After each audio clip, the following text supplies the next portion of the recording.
Bismillahirrahmanirrahim. Assalamu alaikum wa rahmatullahi ta'ala wa barakatuhu. Alhamdulillahi rabbil alameen.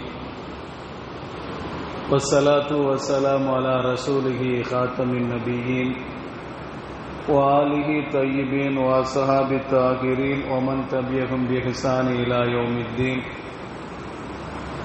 إن أصدق الحديث كتاب الله وخير الهدي هدي محمد صلى الله عليه وسلم وشر الأمور محدثاتها وكل محدثة بدعة وكل بدعة ضلالة وكل ضلالة في النار.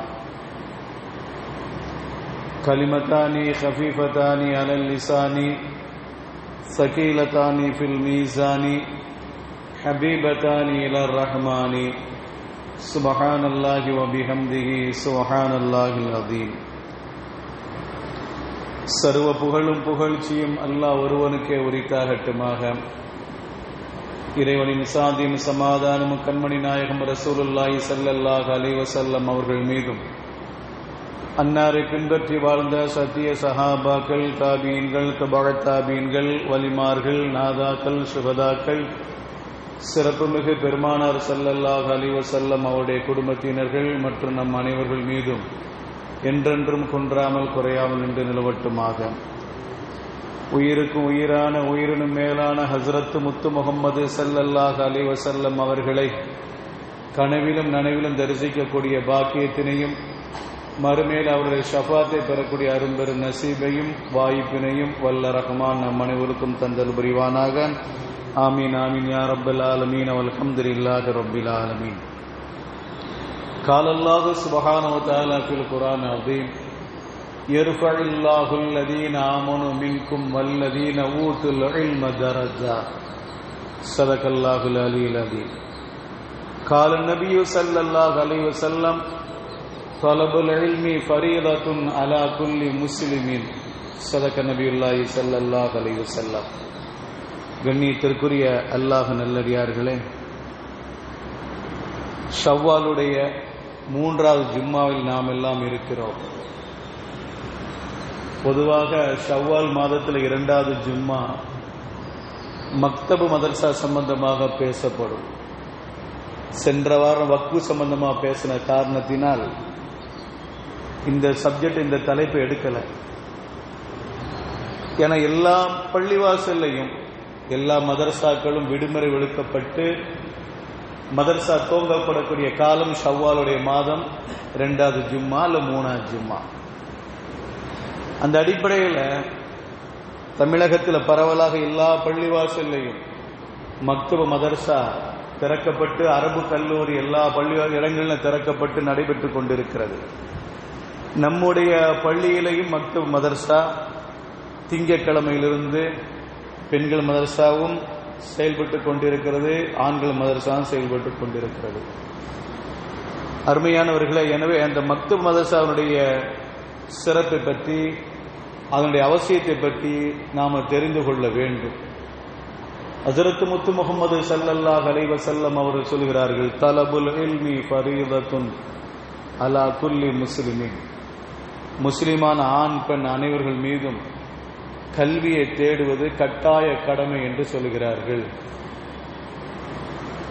அல்லாஹ் ரப்புல் ஆலமீன் திருமறையில் சொல்கிறான், யர்ஃபஇல்லாஹுல் லதீன ஆமனு மின்கும். யர்ஃபஇல்லாஹ், அல்லாஹ் தஆலா உயர்த்துகிறான். அல்லாஹ் தஆலா உயர்த்துகிறான். அல்லதீன மின்கும், உங்களிலிருந்து ஈமான் கொண்டவர்கள், ஈமான் கொண்டவர்களையும் அல்லாஹ் தஆலா உயர்த்துகிறான். வல்லதீன ஊத்துல் இல்ம தரஜா, யாருக்கு கல்வி ஞானம் கொடுக்கப்பட்டதோ அவர்களையும் அல்லாஹ் தஆலா உயர்த்துகிறான். எப்படி உயர்த்துகிறான்? தரஜாத்தின், பல படித்தரங்களாக, பல அந்தஸ்துகளாக அல்லாஹ் தஆலா உயர்த்துகிறான். இங்கே அல்லாஹ் தஆலா இல்மு என்ற வார்த்தை, கல்வி ஞானம் படைத்தவர்களை பல அந்தஸ்திலே உயர்த்துகிறான் என்கிறான். கல்வினா எந்த கல்வி?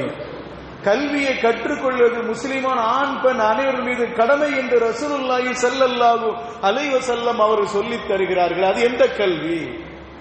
மார்க்க கல்வியா அல்லது உலக கல்வியா?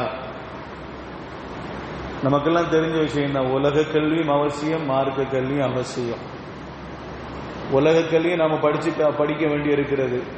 ஏன்னா ரசூலுல்லாஹி ஸல்லல்லாஹு அலைஹி வஸல்லம் அவர்கள் பத்ர் யுத்தத்தில் 70 இறை மறுப்பாளர்களை கைது செய்தார்கள். இறை மறுப்பாளர்கள் 70 பேர் கைது செய்யப்பட்டாங்க.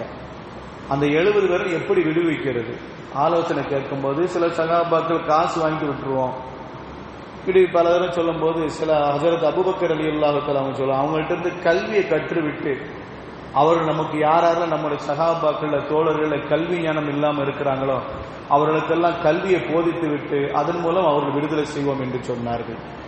அந்த அடிப்படையில் இறை மறுப்பாளர்கள் பாதிக்கு மேற்பட்டவர்கள் சகாபாக்களுக்கு கல்வி கற்றுக் கொடுத்தார்கள். அவங்க கல்வி கற்றது எந்த கல்வி? மார்க்க கல்வியா உலக கல்வியா? இறை மறுப்பாளரிடமிருந்து என்ன மார்க்க கல்வியை பெற்றுக்கொள்ள முடியும்? அது ரசூல் இருக்கிறாங்களே. அப்ப கல்வியை கற்றுக் கொடுத்து விட்டு அவர்கள் விடுதலை செய்யப்பட்டார்கள். அவர் எந்த கல்வியை கற்றுக் கொடுத்தார்கள்? உலக கல்வியை கற்றுக் கொடுத்தார்கள். அரசியல் ஞானத்தை கற்றுக் கொடுத்தார்கள். ஆளுமை திறனை கற்றுக் கொடுத்தார்கள். வியாபாரத்துடைய நுணுக்கத்தை கற்றுக் கொடுத்தார்கள். யாரிடம் எப்படி பேச வேண்டும் என்பது தர்க்கம் செய்யக்கூடிய கல்வியை கற்றுக் கொடுத்தார்கள். இப்படி உலக சம்பந்தப்பட்ட கல்வி எல்லாம் கற்றுக் கொடுத்தார்கள். ஆக உலக கல்வி முக்கியம், மறு உலக கல்வி முக்கியம். இன்றைய இடத்தில் நாம பேச போகிறது, இன்றைய ஜும்மா நம்ம பேச போகிற உலக கல்வி சம்பந்தப்பட்டது அல்ல, நம்ம மார்க்க கல்வி சம்பந்தப்பட்டது. அல்லாஹ்வின் கிருபையினால உலக கல்விக்கு நம்ம நல்ல ஓரளவு முக்கியத்துவம் கொடுத்துட்டு வந்துகிட்டு இருக்கிறோம். மார்க்க கல்வியை காட்டிலும் உலக கல்விக்கு நமக்கு பிரச்சனை இல்லை, ஓரளவு நம்ம பிள்ளைகளுக்கு கல்வி கற்றுக் கொடுத்து இருக்கிறோம். ஆனா மார்க்க கல்வி எந்த அடிப்படையில் இருக்கிறது?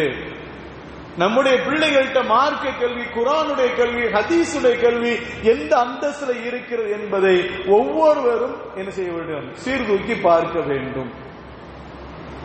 நம்ம அளவில் வந்திருக்குல்ல 1400 வருஷத்துக்கு 1400 வருஷத்துல இருந்து இன்னைக்கு நம்ம அளவுக்கு இந்த கல்வி வந்திருக்கு, மார்க்க கல்வி வந்திருக்குது.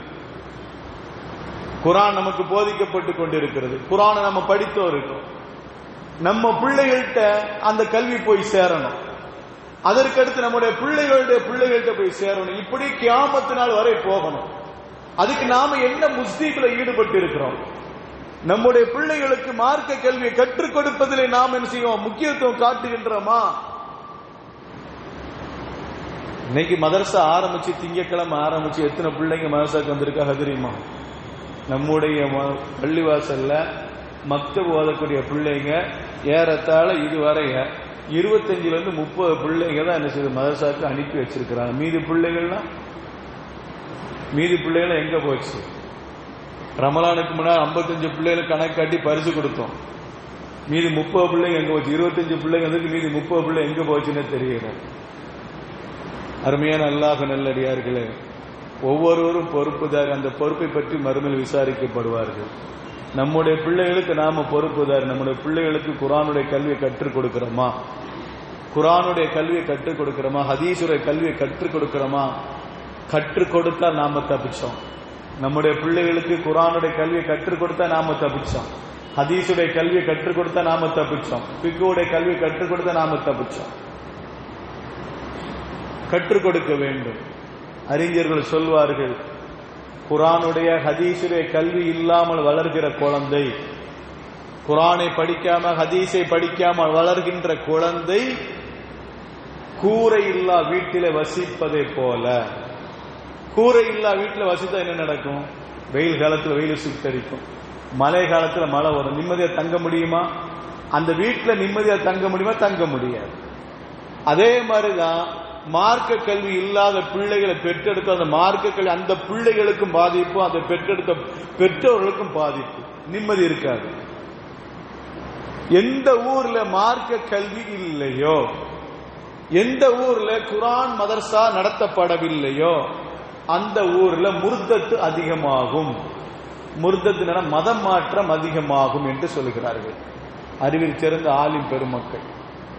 அப்ப மதரசாவுடைய கல்வி இல்லைன்னு சொன்னா, ஒரு ஊர்ல ஒரு மஹல்லாவுல மதரசாவுடைய கல்வி இல்ல, மக்தப் மதரசா இல்ல, பொடுபோக்கா நடத்தப்படுகிறது என்று சொன்னா அங்க முர்தத்து மதம் மாற்றம் நடைபெறும்.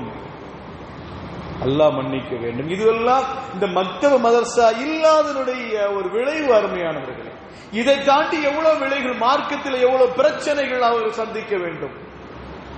அதனால மக்தப மதர்சா நாம பலப்படுத்த வேண்டும், மக்தப மதர்சாவை நாம ஊக்குவிக்க வேண்டும், மக்தப மதர்சாக்கு நம்முடைய பிள்ளைகள் அனுப்பி வைக்க வேண்டும். கல்வி எதுக்கு தெரியுமா? மார்க்க கல்வி எதுக்கு கற்றுக்கிறோம்?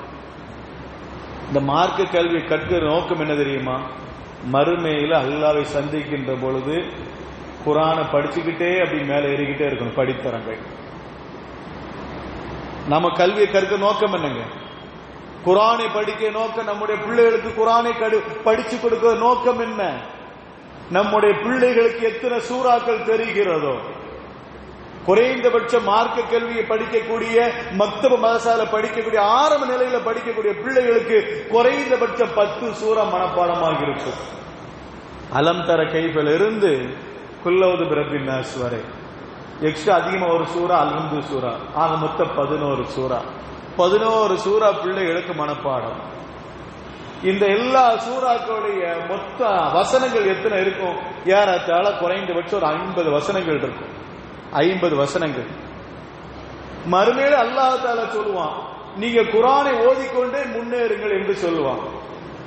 நம்முடைய பிள்ளைக்கு அல்ஹம்து சூரா ஆரம்பிக்கும். பிஸ்மில்லாஹிர் ரஹ்மானிர் ரஹீம் ஒரு அந்தஸ்து, ஒரு படிக்கிற மேல ஏறும். அல்ஹம்துலில்லாஹி ரப்பில் ஆலமீன் 2வது வசனம் 2வது படிக்கட்டு மேல ஏறும். அர் ரஹ்மானிர் ரஹீம் 3வது படிக்கட்டுல கால் வைக்கும். இப்படியே சூரத்துல் ஃபாத்திஹால 7 வசனங்கள் 7 அந்தஸ்து மேல ஏறிடும். அடுத்து அந்த பிள்ளைக்கு தெரிஞ்ச சூரா அலம் தர கைஃப சூரா. அலம் தர கைஃப ஃபஅல ரப்புக பிஅஸ்ஹாபில் ஃபீல் 8வது படித்தரம் ஏறும். இப்படியே அந்த பிள்ளை ஏறிக்கொண்டு ஒவ்வொரு வசனம் ஏற ஒவ்வொரு அந்தஸ்துல ஏறிக்கொண்டே இருக்கும்.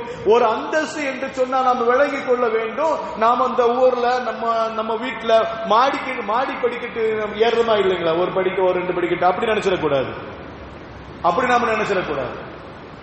ஒரு அந்தஸ்து, ஒரு படித்தரம் என்பது வான பூமிக்கு இடைப்பட்ட இடம். வான பூமிக்கு மத்தியில் உள்ள இடைப்பட்ட தூரத்தை நம்மால் கணக்கிட முடியுமா? முடியாது. அப்போ பிஸ்மில்லாஹிர் ரஹ்மானிர் ரஹீம் என்று நம்முடைய பிள்ளை ஓதுகிற பொழுது முதல் படிக்கட்டுல கால வைப்பார். அல்ஹம்துலில்லாஹி ரப்பில் ஆலமீன் என்று 2வது வசனத்தை ஓதுகின்ற பொழுது அந்த குழந்தை 2வது படிக்கட்டுல காலடி எடுத்து வைக்கும். அந்த குழந்தை 2வது படிக்கட்டு என்று சொன்னா வான பூமிக்கு மத்தியில உள்ள இடைப்பட்ட தூரம் அந்தஸ்து அது உயர்வாக இருக்கும் மற்றவரை காட்டி. இப்படியே அந்த புள்ள குல்லவுது பிரப்பின் நாஸ் மலிக்கின் நாஸ் இலாஹின் நாஸ் மின் ஷர்ரில் வஸ்வாஸ் அல் கன்னாஸ் அல்லதி யுவஸ்விசு ஃபீ சுதூரின் நாஸ் மினல் ஜின்னதி வன் நாஸ் சூரத்து நாஸ் வரை ஓதுகிற பொழுது 50வது படித்தரத்தில் உயர்ந்து நிற்கும். மற்ற பிள்ளைகள், ஓதாத பிள்ளைகள், அல்ஹம்து சூரா கூட தெரியாத பிள்ளைங்க 50 படித்தரங்கள் கீழே நிற்கும். நம்முடைய பிள்ளைங்க இங்க உயர்ந்து நிற்கும். இது நமக்கு பெருமையா என்னது? மற்ற பிள்ளைகளை காட்டிலும் மதரசால ஓதாத பிள்ளைகளை காட்டிலும் நம்முடைய பிள்ளை மதரசால ஓதுறதுனால 50 அந்தஸ்து உயர்ந்து, குறைந்தபட்ச நம்முடைய பிள்ளை 10 சூரா மனப்பாடம் பண்ற மூலமாக 50 படித்தரங்கள் உயரத்தில் இருக்கிற பொழுது இது நமக்கு பெருமையை சேர்க்குமா, நமக்கு சிறுமையை தருமா? நினைத்து பாருங்கள். பெருமை தரம் சேர்க்கு தரும். நம்முடைய பிள்ளைகள் 50 படித்தரங்கள் உயரத்தில் இருக்கிற பொழுது அது பெற்றோர் அல்லாஹ் சும்மா ஓட்டுருவானா? அந்த பெற்றோர்கள் அல்லாஹ் சும்மா ஓட்டுருவானா? அல்லாஹ் தஆலா செய்வான், அந்த பெற்றோருக்கு அதே கண்ணியத்தை கொடுப்பான். அப்ப இந்த மாதிரி மதரசாவுக்கு நம்முடைய பிள்ளைகளை அனுப்பி வைக்கணும். நம்முடைய பிள்ளைகளை மதரசாவுக்கு அனுப்பி வைக்கிற நோக்கம் மறுமையில் அல்லாஹ்வை சந்திக்கின்ற பொழுது அல்லாஹ் தஆலா ஓதி என்று நம்முடைய பிள்ளையை பார்த்து சொல்கிற பொழுது மனப்பாடம் பண்ண என்னென்ன சூறாக்கள் இருக்கு அதெல்லாம் ஓதிட்டு உயர்ந்த அந்தஸ்துக்கு போவான் என்ற ஒரு எண்ணத்திலே நாம் இந்த உலகத்தில் நம்முடைய பிள்ளைகளுக்கு மார்க்க கல்வியை, மக்தப மதரசா கல்வியை நம்முடைய பிள்ளைகளுக்கு புகட்ட வேண்டும். ஆனா அருமையான அல்லாஹ் நல்லது, ஒவ்வொரு நாளும் அசருக்கு பிறகு சொல்லப்படுகிறதாம் மார்க்க கல்வியை கற்றுக்கொள்வது ஒவ்வொருவருக்கும் கடமை என்று சொல்லப்படுது. ஆனா அந்த 40 பேர், அந்த 30 பேர், அந்த 45 பேர் இதை தாண்டி நம்முடைய பிள்ளைகளை நம்ம மதரசாக்கு அனுப்புறதில்ல. மீதி பிள்ளைகளை பார்த்தீங்கன்னா வெளியே சைக்கிள் ஓட்டும், அங்க ஓட்டும், இங்க ஓட்டும், எல்லா இடத்தும். இன்னும் சொல்ல போனா கிரவுண்ட்ல கூட விளையாண்டுக்கிட்டு நிறைய பிள்ளைங்க கிரவுண்ட்ல கூட விளையாண்டுக்கிட்டு இருக்கும். இப்ப நினைச்சு பார்க்கணும், நம்முடைய பெற்றவங்க நினைச்சு பார்க்கணும், நம்ம தப்பு பண்ணிக்கிட்டு இருக்குமே. நம்முடைய குறைந்தபட்சம் அந்த 1 மணி நேரம் அசர் டு மக்ரிப் வரை மதரசா நடத்திக்கிட்டு இருக்குது. அசர்ல இருந்து மதரசா மக்ரிப் வரை நடத்துது. இந்த 1 மணி நேரத்துல கூட நம்முடைய பிள்ளைகளுக்கு மார்க்க ஞானத்தை கொடுக்கலன்னு சொன்னா, மக்தப கல்வியை கொடுக்கலன்னு சொன்னா, அப்ப நாம தானே பதில் சொல்லணும். மறுமை நாள்ல வாய்ப்பு இருந்து வசதி இருந்து நம்முடைய பிள்ளைங்க மதரசாக்கு ஓத வைக்காம மதரசாக்கு போக விடாம நாம தடுக்கிறோன்னு சொன்னா, மறுமையில நாம பதில் சொல்லணுமே. ஒரு எண்ணம் பெற்றோர் ஒவ்வொருவருக்கும் வர வேண்டும். அருமையானவர்களே, ஒவ்வொருவருக்கும் வர வேண்டும். இன்னைக்கு நம்ம என்ன நினைச்சுக்கிட்டோம்? நிறைய பெற்றவங்க என்ன நினைச்சேன், என் புள்ள குரானை ஓதி முடிச்சுட்டான், என் புள்ள குரானை ஒரு தடவை ஓதி முடிச்சுட்டான், அதனால மதரசாக்கு அனுப்பல இருக்கு.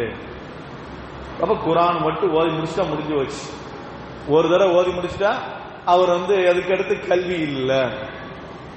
கண்மணி முத்து முகமது ஸல்லல்லாஹு அலைஹி வஸல்லம் அவங்களுக்கு எப்பேற்பட்ட கல்வி ஞானத்தை அல்லாஹ் தஆலா கொடுத்தான் தெரியுமா? ஊதீதுல் இல்மல் அவ்வலீன வல் ஆகிரீன். கண்மணி முத்து முகமது ஸல்லல்லாஹு அலைஹி வஸல்லம் அவர்களுக்கு அல்லாஹ் தஆலா கொடுத்த கல்வி ஊதீதுல் இல்மல் அவ்வலீன வல் ஆகிரீன். ஆரம்ப மனிதர்கள் முதல் கொண்டு கடைசி மனிதர்களுடைய எல்லா மனிதர்களுடைய கல்வி அல்லாஹ் தஆலா எனக்கு கொடுத்திருக்கிறான் என்கிறார்கள் ஹஜ்ரத் முத்து முகமது ஸல்லல்லாஹு அலைஹி வஸல்லம். கியாமத் நாள் வரை வரக்கூடிய அனைத்து மனிதருடைய கல்வி அல்லாஹ் தஆலா எனக்கு கொடுத்திருக்கான். ஆரம்ப மனிதர் யாருங்க? ஹஜ்ரத் ஆதம் அலைஹிஸ்ஸலாத்து வஸ்ஸலாம். அவர்கள் முதல் கொண்டு அவர்களுக்குள்ள கல்வி முதல் கொண்டு இந்த உலகத்துல கடைசியா பிறக்கக்கூடிய குழந்தை எந்த குழந்தை? சைனால தான் கடைசி குழந்தை பிறக்கும் என்றார்கள் கண்மணி முத்து முகமது ஸல்லல்லாஹு அலைஹி வஸல்லம். அந்த குழந்தையுடைய கல்வி வரை ரசூலுக்கு வழங்கப்பட்டு இருக்கிறது என்றார்கள் கண்மணி முத்து முகமது ஸல்லல்லாஹு அலைஹி வஸல்லம். அப்போ உலகத்தில் எல்லா மனிதருடைய கல்வியை கொடுக்கப்பட்ட ரசூல் அவரிடம் அல்லாஹ் தஆலா ஒரு கேள்வி கேட்பான். அந்த மக்கள் கேள்வி கேட்டு அல்லாஹ் தஆலா குர்ஆன்ல பதில் சொல்லுவான், பதிவு செய்திருக்கிறான். யஸ்அலூனக அனிர் ரூஹ். சூரா பனி இஸ்ராயில் அல்லாஹ் தஆலா சொல்றான், யஸ்அலூனக அனிர் ரூஹ். நபியே, உம்மிடத்தில் ரூஹை பற்றி கேள்வி கேட்கிறார்கள், உம்மிடத்தில் ரூஹை பற்றி உயிரை பற்றி கேள்வி கேட்கிறார்கள். குலிர் ரூஹ மின் அம்ரி ரப்பி. நபியே, நீங்க சொல்லுங்க, அந்த ரூஹ் என்பது என்னுடைய கட்டளையில் கட்டுப்பட்டது, என் ரப்பனுடைய கட்டளை கட்டுப்பட்டது என்று சொல்லிவிட்டு அல்லாஹ் தஆலா சொல்லுவான், வமா ஊதீது மினல் இல்மி இல்லா கலீலா. நீங்கள் குறைந்த கல்வியை தவிர வேற எதுவும் பெற்றுக்கொள்ளப்படவில்லை, உங்களுக்கு வழங்கப்படவில்லை என்பதை நபியை நீங்க சொல்லியிருங்க. உலகத்தில் ஆதிபிதா ஆதம் அலைஹிஸ்ஸலாத்து வஸ்ஸலாம் அவர் முதல் கொண்டு கியாமத் நாள் வரை வரக்கூடிய கடைசி மனிதர் வரக்கூடிய அனைவருடைய கல்வியை பெற்றுக்கொண்ட ரசூலை பார்த்து அல்லாஹ் தஆலா சொல்லுவான், உங்களுக்கு கல்வி கொஞ்சம் தான் கொடுக்கப்பட்டிருக்கிறது, உங்களுக்கு கல்வி கொஞ்சம் தான் கொடுக்கப்பட்டிருக்கு, நீ கல்வி பத்தி கேட்டுக்கிட்டே இருங்க அப்படின்னு அல்லாஹ் தஆலா சொல்றான்னு சொன்னா, இன்னைக்கு நம்முடைய பிள்ளைகளுக்கு ஒரு தடவை குர்ஆன் ஓதி முடிச்சு அதோட முடிச்சிச்சு அப்படி சுருட்டி வச்சு என்ன செய்ய நம்ம பிள்ளைய விட்டுறது. இப்ப அப்படி கிரவுண்டு போய் விளையாண்டுட்டு வா. ஏங்க மதரசாக்கு வரல? இல்ல, அவர் ஒரு தடவை குர்ஆன் ஓதி முடிச்சுட்டாரு, அவர் 2 தடவை குர்ஆன் ஓதி முடிச்சுட்டாரு. குர்ஆனுடைய கல்வி என்பது ஒரு கடல். அருமையானவர்களே, குர்ஆனுடைய கல்வி என்பது ஒரு கடல், ஹதீஸுடைய கல்வி என்பது ஒரு கடல். அது முடிவெற்றக்கூடிய விஷயங்கள் அல்ல. ஒரு ஆயத்துக்கு தப்சீர் சொல்லப்படும் பல கிதாபுகள் தப்சீர் சொல்லப்படும். 6666 ஆயத்துகள் இருக்கிறது. எத்தனை தப்சீர்கள் இந்த உலகத்தில் வந்திருக்கிறது, எத்தனை தப்சீர்கள் இமாம்கள் எழுதியிருக்கிறார்கள். ஒரு தப்சீர் 2 தப்சீரா? பலதரப்பட்ட தப்சீர்கள் குர்ஆனுக்கு விளக்க உரைகள் நிறைய வந்திருக்கிறது. ஏன்னா கடல் மாதிரி உள்ளது குர்ஆன். அதை ஒரு தடவை ஓதிவிட்டு நம்முடைய பிள்ளை மனசை விட்டு நிப்பாட்டுவது நம்முடைய பிள்ளைகளுக்கு நாம செய்கின்ற அநியாயம். நம்முடைய பிள்ளைகளுக்கு நாம செய்கின்ற அநியாயம். நம்முடைய கல்வி நம்முடைய பிள்ளைகளுக்கு பிரயோஜனம் தரக்கூடிய கல்வியா இருக்கணும். அப்படித்தானே? நம்முடைய கல்வி நம்முடைய பிள்ளைகளுக்கு நாம கொடுக்கிற கல்வி அது பிரயோஜனம் தரக்கூடிய கல்வியா இருக்க வேண்டும். இடையில நின்று போகக்கூடிய கல்வியா இருந்துடக்கூடாது. ஒரு காலம் அப்படி இருந்துடக்கூடாது.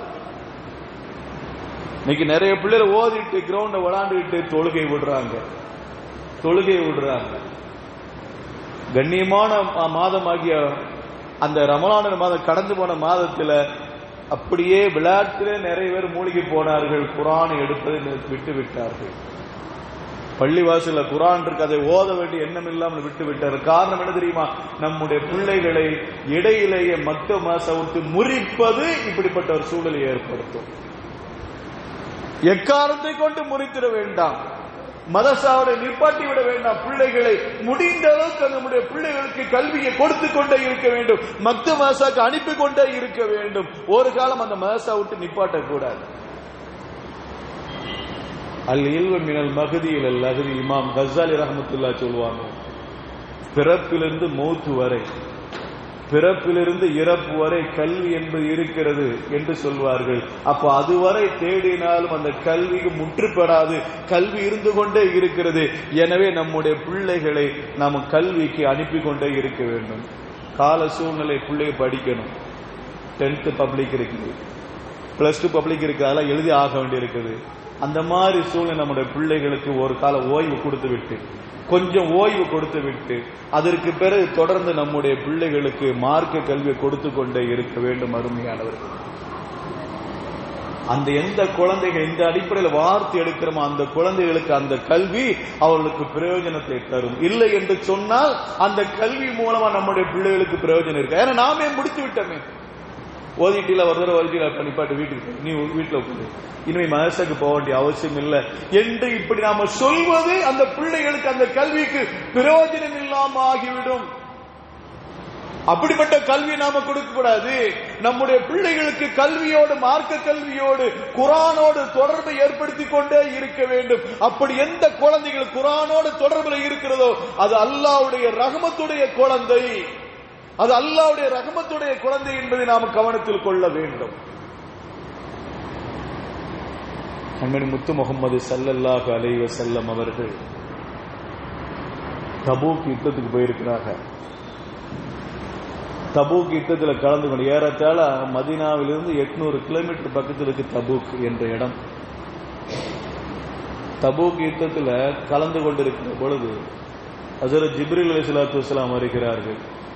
ஜிப்ரீல் அலைஹிஸ்ஸலாத்து வஸ்ஸலாம் வந்து ஸல்லல்லாஹு அலைஹி வஸல்லம் அவர்கள் ஒரு செய்தியை சொல்றாங்க. மதீனால ஒரு துக்கம் நிகழ்ந்து விட்டது, மதீனால ஒரு துக்க நிகழ்வு நிகழ்ந்து விட்டது என்று சொன்னார்கள். என்ன என்று கேட்டார்கள். உங்களுடைய தோழர்கள் ஒரு தோழர் மரணத்தை தழுவிட்டார். முஆத் இப்னு முஸ்னி ரலியல்லாஹு தஆலா என்ற ஒரு சஹாபி, அவங்க மௌத்தாயிட்டாங்க என்று ஒரு செய்தியை சொல்றாங்க. ஹஜ்ரத் ஜிப்ரீல் அலைஹிஸ்ஸலாத்து வஸ்ஸலாம் அவர்கள் மரண செய்தியை சொல்ல வந்திருக்கிறார்கள் ரசூலுல்லாஹ். யாருடைய செய்தி மாதிரி சொல்லி இருக்கிறாங்க? மௌத்தாயிட்டான்னு சொல்லி. யாராவது உலகத்தில் மௌத்தாயிட்டாருன்னா அதை ஜிப்ரீல் அலைஹிஸ்ஸலாம் அறிவிப்பாங்களா? எத்தனை சஹாபாக்கள் மரணத்தை தழுவிருக்காரு, ஜிப்ரீல் அலைஹிஸ்ஸலாத்து வஸ்ஸலாம் அறிவிப்பு செஞ்சிருக்கிறாங்களா? அப்ப ரசூலுல்லாஹி ஸல்லல்லாஹு அலைஹி வஸல்லம் அவங்கள்ட்ட சொல்றாங்க, யா ரசூலுல்லாஹ், உங்களுடைய தோழர் முஆத் இப்னு முஸ்னி ரலியல்லாஹு தஆலா அன்ஹு அவங்க மரணத்தை தழுவிட்டார்கள் யா ரசூலல்லாஹ் என்று ஒரு செய்தியை சொல்றாங்க. சொல்லிவிட்டு அந்த ஜனாசாவை நீங்க தொலை வைக்க நினைக்கிறீர்களா என்று கேட்டார்கள்.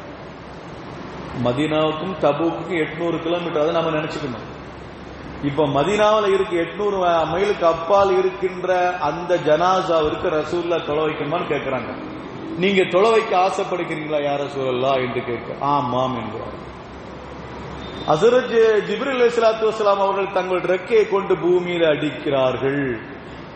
தங்கள் ரெக்கையை கொண்டு பூமியில அடிக்கிற பொழுது அந்த ஜனாசா பக்கத்தில் வந்து விட்டது, மதீனா பக்கத்தில் வந்து விட்டது. இப்ப ரசூல் தக்பீர் கட்டி தொழ வைக்கிறார்கள். அதற்கு பிறகு சஹாபாக்கள் இருக்கிறார்கள். அதற்கு பிறகு மலக்குமார்கள் 2 சஃப் அணிவகுத்து நிற்கிறார்கள். அப்போ மதீனாவில் இருக்கின்ற, மதீனாவில் மரணத்தை தழுவிட்ட முஆத் ரலியல்லாஹு தஆலா அன்ஹு அவர்களுக்கு தபூக்கில் இருந்து அவர் ஜனாசா தொழ வைக்கிறார்கள். அது அந்த பூமி சுருக்கப்பட்டு விட்டது. ஸல்லல்லாஹு அலைஹி வஸல்லம் கேட்கிறாங்க, ஹஜ்ரத் ஜிப்ரீல் அலைஹிஸ்ஸலாத்து வஸ்ஸலாம் அவங்கள்ட்ட கேட்கிறாங்க, இந்த சஹாபிக்கு இந்த அளவுக்கு சிறப்பு எதனால கொடுக்கப்பட்டுச்சு, இந்த சஹாபிக்கு இந்த அளவுக்கு சிறப்பு எதனால கொடுக்கப்பட்டது என்று கேட்ட பொழுது ஜிப்ரீல் அலைஹிஸ்ஸலாம் சொல்றாங்க, யா ரசூலல்லாஹ், அவர் எப்பொழுதும் குர்ஆனும் கையுமாகவே இருப்பார் யா ரசூலல்லாஹ்.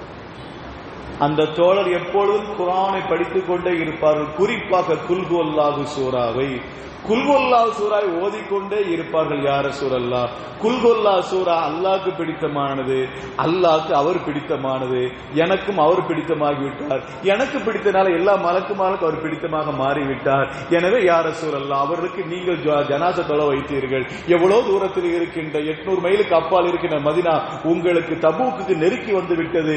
இதுவெல்லாம் அல்லாஹ்க்கு பிடிக்க போலதா, எங்களுக்கு பிடிக்க போலதா, உங்களுக்கு பிடிச்சிருக்கு, அந்த பூமி சுருக்கப்பட்டு விட்டது யா ரசூலல்லாஹ் என்று சொல்கிறார் என்று சொன்னால், அருமையானவர்கள், இது மிகப்பெரிய ஒரு பாடம். நம்முடைய பிள்ளைகளுக்கு நமக்கும் குர்ஆனோட தொடர்பு இருக்க வேண்டும். நம்முடைய பிள்ளைகளுக்கு குர்ஆனுடைய கல்வி போதித்துக் கொண்டே இருக்க வேண்டும். இடையில அந்த மதரசாவுக்கு நிப்பாற்ற பழக்கத்தை முதல்ல நம்ம நிறுத்தணும். ஒரு தடவை குர்ஆன் ஓதிட்டாரு, 2 தடவை ஓதிட்டாரு, அதனால மதரசாவுக்கு நிப்பாற்ற வேண்டாம். கால முழு வயசான நேரத்தில் கூட குர்ஆனோடு தொடர்பு இருந்த காரணத்தினால் அவருக்கு கண்மணி முத்து முகமது ஸல்லல்லாஹு அலைஹி வஸல்லம் அவர்கள் 800 மைலுக்கு அப்பால் இருந்து தொழ வைக்கக்கூடிய, அவர் ஜனாசா தொழ வைக்கக்கூடிய சூழலை அல்லாஹ் தஆலா ஏற்படுத்தி இருக்கிறான் என்று சொன்னால், அருமையானவர்களே, குர்ஆனோட தொடர்பு நாம இருக்கணும். வயசானால் இன்னைக்கு நிறைய பேர் ஓதத்துக்கு எத்தனை பேர் ஓதிக்கிட்டு இருக்காங்க தெரியுங்களா? சின்ன வயசுல இருந்து பெரிய வயசு வரை நிறைய பேர் ஓதிக்கிட்டு. நம்ம ஏற்கனவே சொன்ன ஒரு மனிதர், ரொம்ப வயசான மனிதர், கடைசி நேரத்தில் ஓதுன்னு ஆசைப்பட்டு குர்ஆனை ஓதுறாரு. ஓதிக்கிட்டு என்ன செஞ்சாருன்னா, குர்ஆனே அவர் எத்தனை பக்கம் ஓதுறாரோ அத்தனை பக்கம் எழுதிடுவார். குர்ஆனை எத்தனை பக்கம் அவர் இன்னைக்கு பாடம் கொடுக்கிறாரோ அத்தனை பக்கம் அவர் எழுதிடுறார். ஏறத்தான் நம்ம பார்க்கிற வரை 20 ஜுசு ஓதிருக்கிறார், 20 ஜுசு கையால் எழுதியிருக்கிறார். அதுக்கடுத்து என்ன நிலை நமக்கு தெரியும். வயசானவர்கள் எப்படியாவது ஓதிட வேண்டும். ஜேர் ஜபர் வச்சு நமக்கு பிடிமானம் இருக்க வேண்டும். அதுக்காண்டி எழுதி கஷ்டப்பட்டால் நம்ம ஓதணும் சொல்லி அந்த ஜபர் ஜேர் வச்சு எழுதி, இது ஜபர், இது ஜேர், இது பேஷு என்று அவர் விளங்குவதற்காக வேண்டி எழுதி குர்ஆனை அவர் ஓதிக்கிறார் என்று சொன்னால், அதுபோல அருமையானவர்களே, குர்ஆனுடைய கல்வியோடு குர்ஆனோடு நாம தொடர்பு இருக்கணும். எந்நேரமும் தொடர்பு இருக்கணும். மீண்டும் ஞாபகப்படுத்திக்கணும். கொஞ்சம் ஓதி அப்படி விடுவது அந்த கல்விக்கு பிரயோஜனம் இல்லை. அந்த கல்விக்கு ஏதாவது பிரயோஜனம் இருக்குதா? யகூதிகளுக்கு அந்த கல்வி இருந்துச்சா? குர்ஆனை படிக்கிற கல்வி அவர்கிட்ட இருந்துச்சு. ஏன்னா அவரு படித்தாச்சு, என்ன படிச்சாச்சு முடிச்சு அப்படின்னு போனாங்க. அந்த கல்வி கொண்டு அவருக்கு ஏதாவது பிரயோஜனம் இருந்துச்சா? யகூதிகளுக்கு அந்த கல்வி கொண்டு ஏதாவது பிரயோஜனம் இருந்தா குர்ஆனை படிப்பார்கள், தௌராத்தை படித்தார்கள், எல்லாத்தையும் படித்தார். அந்த கல்வி கொண்டு அவர்களுக்கு ஏதாவது பிரயோஜனம் இருந்துச்சா? ஆச்சரியப்படக்கூடிய விஷயம் என்ன தெரியுமா? ஹஸரத் உமர் பின் கத்தாப் ரலியல்லாஹு தஆலா அன்ஹு அவர் சின்ன பிள்ளையா இருந்தாங்க. சின்ன பிள்ளையா இருக்கும்போது அவங்க தகப்பனார் ஒரு 10 ஒட்டகத்தை கொடுத்து மேய்ச்சிட்டு வான்னு சொன்னாங்க. அந்த 10 ஒட்டகத்தை மேய்க்க போனாங்க. அந்த ஒட்டகம் அவங்கள விட்டு ஓடிருச்சு. தகப்பனார் சொல்ல, ஒட்டகம்லாம் ஓடிருச்சு அப்படின்னாங்க. ஒட்டகம் மேய்க்க லாய்க்கு இல்லை, நீ எல்லாம் என்ன செய்ய போற அப்படின்னாங்க. ஒட்டகத்தை கூட மேய்க்கிட்டு ஒன்னால முடியலன்னு சொல்லி அவர் தகப்பனார் அடித்து திட்டி அனுப்பி விட்டாங்க. அதற்கு உமர்லாத்துல அப்படியே சோர்ந்து இந்த மாதிரி திட்டி போட்டாங்களா அத்தா அப்படின்னு சொல்லிட்டு ஒரு கல்லுக்கு மேல, பாலைவனத்துல ஒரு கல்லுக்கு மேல அப்படியே உட்கார்ந்தாங்க. 2 யூதர்கள் அந்த வழியா போனாங்க. அந்த வழியா போனவங்க அதற்கு உமர் ரலியல்லாஹு தஆலா அன்ஹு அவர்களை பார்த்து சொன்னாங்க, உங்களுடைய முகத்தை பார்க்கும் போது ஒரு விஷயங்கள் எங்களுக்கு தெரிகிறது. பிற்காலத்தில் நீங்கள் முஸ்லிம்களுக்கு தலைவராக வருவீர்கள். நீங்க வருவீர்கள். அப்படி வருகிற பொழுது யூதர்களை எல்லாம் மதீனா விட்டு நீங்க அப்புறப்படுத்துவீர்கள். அப்படி அப்புறப்படுத்துகின்ற பொழுது எங்க 2 பேருக்கு மட்டும் விதிவிலக்கு கொடுத்துருங்க, எங்க 2 பேர் மட்டும் அப்புறப்படுத்தாதீங்க. அப்ப உமர்லாத்துல சொல்றாங்க, ஒட்டகத்தை மேய்க்க லாய்க்கலன்னு சொல்லி என் தகப்பனை அடித்து உதைத்து இங்க அனுப்பி இருக்கிறாரு. நானாவது பிற்காலத்தில் அரசனாக வருவதாவது இல்ல. நான் படித்த வரை, நாங்கள் எங்களுடைய தௌராத்தை படித்த வரை ரசூலுக்கு 2 அமைச்சர்கள் இருப்பார்கள். ஒன்னு அபூபக்கர், ஒன்னு இன்னொன்னு உமர், ஒன்னு இருப்பார்கள் என்று நாங்கள் படித்திருக்கின்றோம். உங்களுடைய முகத்தில் அந்த நூறானியத்து தெரிகிறது. உங்களுடைய முகத்தில் அந்த நூறானித்து தெரியுது. அதனால்தான் நான் சொல்கிறேன், நீங்கள் பிற்காலத்தில் அமீருல் மூமீனாக வருவீர்கள், முஸ்லிம்களுக்கு தலைவராக வருவீர்கள். அப்படி வந்தீர்கள் என்று சொன்னால் ஒரு சட்டத்தை ஏற்றுவீர்கள், யகூதிகள் எல்லாம் மதீனா விட்டு அப்புறப்படுத்துவீர்கள். அப்படி அப்புறப்படுத்துகிற பொழுது எங்க 2 வரை விட்டுருங்க, இங்க 2 வரை மட்டும் அப்புறப்படுத்தாதீங்கன்னு சொன்னாங்க. இதெல்லாம் நாங்க படித்த அடிப்படையில் நாங்கள் கண்காணிக்கிறது. சரி, நான் அப்புறப்படுத்த மாட்டேங்க, நாங்க நடக்காத போது நான் அப்புறப்படுத்த மாட்டேன்னு சொன்னாங்க. இல்ல நீங்க எழுதி தாங்க அடிங்க, உங்களை நான் அப்புறப்படுத்த மாட்டேன்னு எழுதி தாங்க, எழுதி கொடுத்தார்கள். அதற்கு பிறகு பல வருடங்களுக்கு பிறகு கண்மணி முத்து முகமது ஸல்லல்லாஹு அலைஹி வஸல்லம் அவர்கள் மக்காவிலே நபியாக அவர்கள் என்ன செய்கிறார்கள், வருகிறார்கள், நபியாக பிரகடனப்படுத்தப்படுகிறார்கள். அதற்கு பிறகு மதீனாவுக்கு செல்கிறார்கள். ஹஜ்ரத் உமர் இப்னு கத்தாப் ரலியல்லாஹு தஆலா அன்ஹு ரசூலுல்லாஹி ஸல்லல்லாஹு அலைஹி வஸல்லம் அவருடைய நுபுவத்துடைய 6வது ஆண்டு அவர்கள் கரம் பற்றி ரசூலுடைய கரம் பற்றி இஸ்லாத்துக்கு வருகிறார்கள். அதற்கு பிறகு மக்கா மதீனாவுக்கு இடம்பெயர்கிறார்கள். மதீனாவுக்கு ரசூலுல்லாஹி ஸல்லல்லாஹு அலைஹி வஸல்லம் அவர்கள் ஹிஜ்ரி 10ஆம் ஆண்டு மரணத்தை தழுவுகிறார்கள். ஹிஜ்ரி 11 ரசூலுல்லாஹி ஸல்லல்லாஹு அலைஹி வஸல்லம் அவர்கள் மரணத்தை தழுவுகிறார்கள். அதற்கு அப்புறம் 2 ஆண்டுகள் ஹஜ்ரத் அபூபக்கர் ரலியல்லாஹு தஆலா அவர்கள் ஆட்சி காலம். அவர்களுக்கு பிறகு உமர் இப்னு கத்தாப் ரலியல்லாஹு தஆலா அன்ஹு அவர் அரியணை வருகிறார்கள். அவர்கள் வந்த புதிதிலேயே சட்டம் ஏற்றுகிறார்கள், மதீனா விட்டு அப்புறப்படுத்தப்படுவார்கள் யகூதிகள் என்று. மதீனா விட்டு அப்புறப்படுத்தப்படுவார்கள் என்று யகூதிகள் அப்புறப்படுத்தப்படுவார்கள் என்று சட்டத்தை ஏற்றுகிறார்கள். இப்ப நமக்கு கேள்வி என்ன தெரியுமா, எத்தனையோ ஆண்டுகளுக்கு பின்னால் வரக்கூடிய துல்லியமாக கணித்த அந்த யகூதிகள் அந்த கல்வி படைத்தார்கள். அந்த கல்வியை கொண்டு அவர்களுக்கு பிரயோஜனம் கிடைச்சதா? அந்த கல்வியை உண்மையில் அவர்கள் தௌராத்தை நல்ல முறையில் படித்திருப்பார்கள் என்று சொன்னால், உள்ளச்சத்தோட படித்திருப்பார்கள் சொன்னார், அவர்கள் அவருடைய நபியாகிய மூசா அலைஹிஸ்ஸலாத்து வஸலாம் அவர்கள் பின்பற்றி இருப்பார்கள். அப்படி பின்பற்றி இருந்தால் அதற்கு அடுத்த ரசூலை பின்பற்றி அவர்கள் இஸ்லாமிய ஆகியிருப்பார்கள், சஹாபிகள் ஆகியிருப்பார்கள். ஆனால் அந்த எண்ணம் அவர்களுக்கு இல்லை.